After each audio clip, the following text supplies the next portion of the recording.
ГСП онлайн. Городские новости сейчас. В воскресенье 15:00. Городской дворец культуры. Отчетный концерт хореографической студии «Контрасты». В программе более 2 десятков хореографических постановок. Половина из них – премьеры. На сцену выходят более сотни артистов.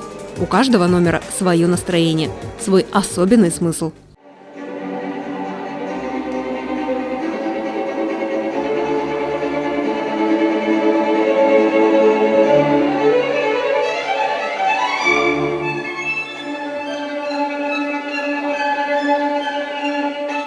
Гармонию музыки, воплощенную в движение, демонстрируют несколько групп.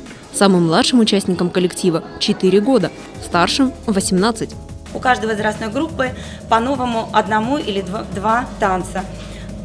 Сложность была в основном для младших детей в работе, потому что они в этом году познакомились с новой танцевальной лексикой.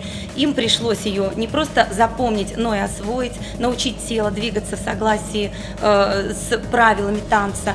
Благодаря долгой и тщательной подготовке участники студии поражают зрителя каждым номером.